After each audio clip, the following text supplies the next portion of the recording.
Good morning guys! Today is Friday and like last Friday, day off din ng sister kong si Neni Abejo.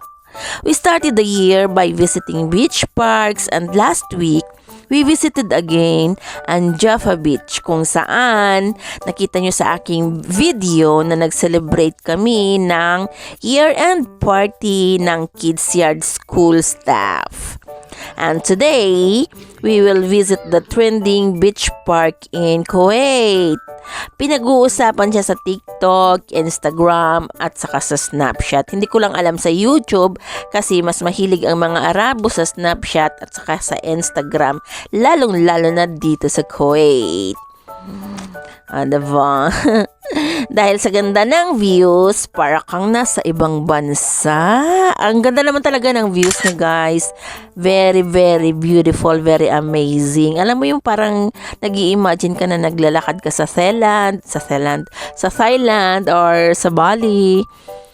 May mga palaruan din for kids wherein you can keep them inside and play na safe sila dahil marami siyang mga bantay, and you can sit outside sa mga cafes dahil marami siyang cafes, or pwede kang mag-roam around, mag-visit ng mga stalls kung saan meron silang parang exhibit. Ano bang tawag doon? Exhibit ng kanilang mga local products like strawberries, corn, yung small tomato. Ano bang tawag doon sa yung maliliit na tomato na matamis siya? At saka yung mga lutong bahay ng mga mamis like warag anab, yung mga coffee nila, and etc. And kung gusto mo rin, pwede kang sumakay sa camel or sa kabayo along the seaside.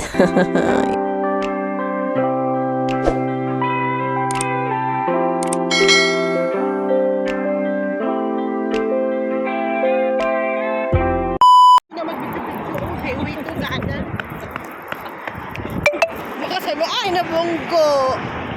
Oh. Ayaw nyo? Pagdating sa ay. May nandiyan nila, Pilipino dyan, oh. Ayan, oh, ito pa, oh. Ala, oh. Para exciting. Yay. Pilipino dyan, oh. Anak sa mga inani, nagianan. Slide.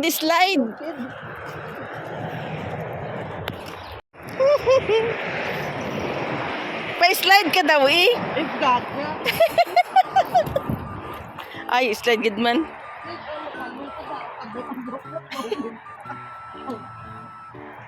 Da sa bukid lang ta siniba.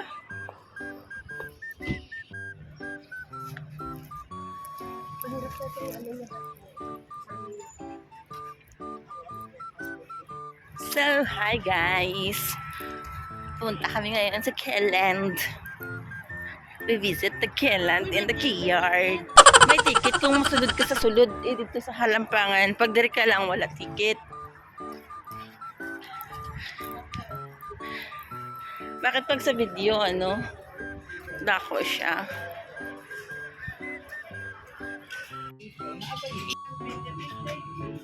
Dere sa Keland, ang ilang itlog, dagko. Oh my God.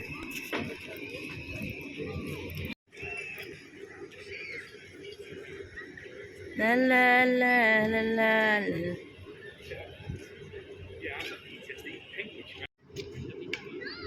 Ano to? Promise tree? Smile.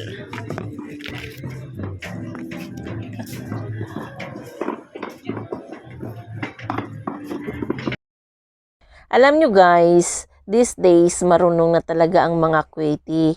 Dati ang lugar na ito buhangin lang at mga makalat na corals, mga nagkakalat na basura, pero ngayon marami ng attraction na mawiwili talaga ang kanilang mamamayan, and for sure, ang iba dyan, di na nila dadalhin sa Thailand ang pera nila. Dito na lang nila igagala. And marami ding mga malls na pwedeng puntahan, mga malls na naglalakihan ngayon na tumubo, merong mga 360 malls, meron din yung bago sa city na pwedeng puntahan, kaya lang mapapagastos ka naman ng malaki dahil of course, matutukso ka talagang mamili. Wherein, kung sa beach parks ka pupunta, meron kang pamasahe or meron kang sasakyan at meron kang pambili ng food, solve na ang isang araw mo na gala.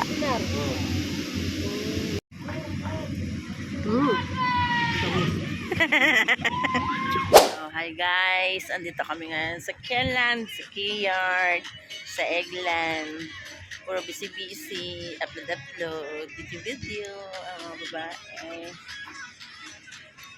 O, diba? Kumakapal lang ang mukha natin ngayon, ang face natin ngayon. Diba? So, the Kieland is located in Albihalat. Bihalat. Madali siyang makita. Sa harap siya ng Sheka Complex. Tapos, galing sa Salmiya, sasakay ka ng 999. Nasa gilid lang siya ng daan, so hindi ka mawawala. Tapos, may mga kainan din siya. May mga nagtitinda ng mga souvenirs. So, dahil maaga kaming pumunta dito,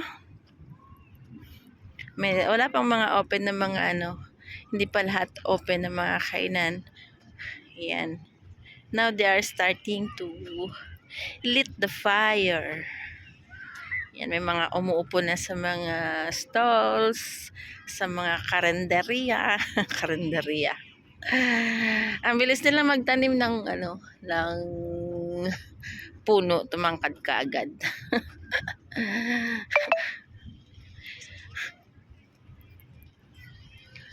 Ang ganda ng dagat. So, pag pupunta ka dito, pwede ka maglakad-lakad lang.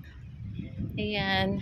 And then, if you are nagugutom, pwede kang pumunta dun sa mga stalls. Pwede kang bumili ng food.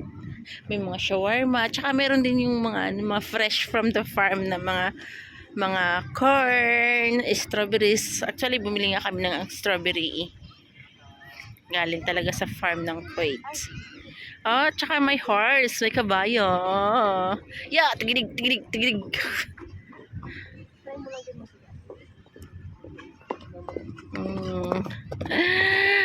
Ay, nako. Wala ako gasugas. Himas-himas lang.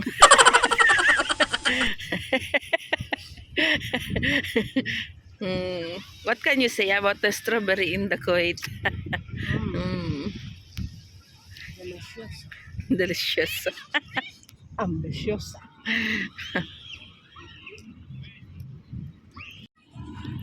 Ay, may pa-birthday dere sis. Oh, makikaunta.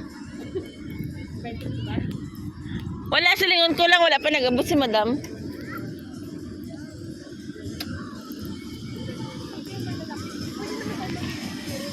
Ha? Oh. So this is the K Market. Welcome to Keyard Market, where local dreams come to life. O, diba? Nestled in the heart of the community, Keyard is more than just a market. It's a celebration of the hard work. Fiesta gali ito. This is fiesta. Lao, masarap yan. Kamatis nila galing talaga sa farm.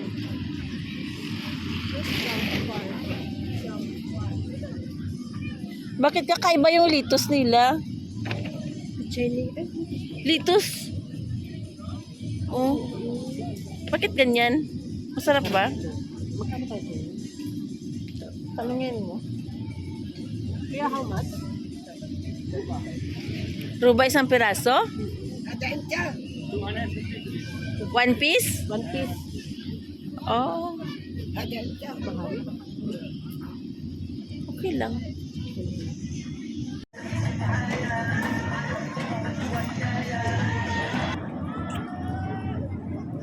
Huwag may lagi yung mais ko.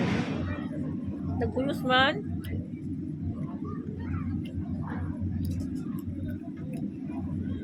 Na-over po siguro po.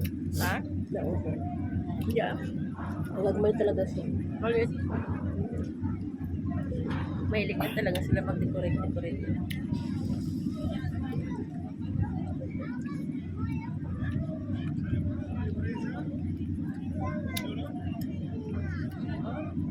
Alam, may longest fries in town. Patingin. Wala pa. Butat.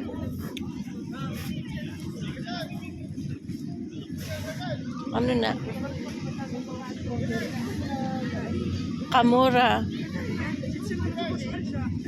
Ibang lahi. Ano na siya ni... Ay, ano?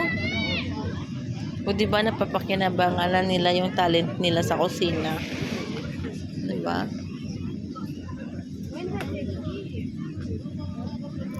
Medyo lumamig ang panahon kahit maaga pa kaya nagutom kami. Naglakad-lakad along the seashore and marami na talagang mga attractions sa baybayin ng Albihalat. By the way guys, salamat sa panunood and see you again sa next vlog. Don't forget to subscribe at i-subscribe nyo na rin ang aking sister na si Nene Abiho. Papati ka mo nga may pulang na carrots. Babush!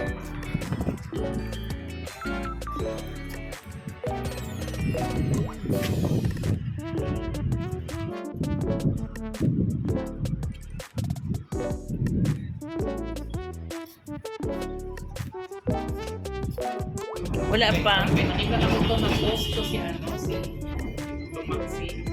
Si may event sa ano, mga sa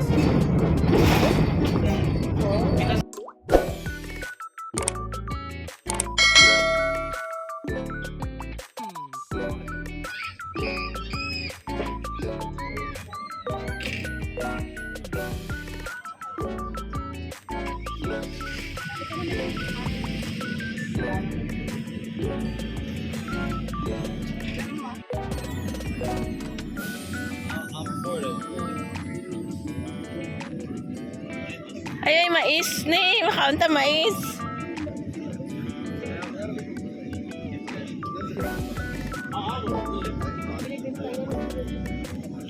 Ha? Alangan. Ala, may kamatis.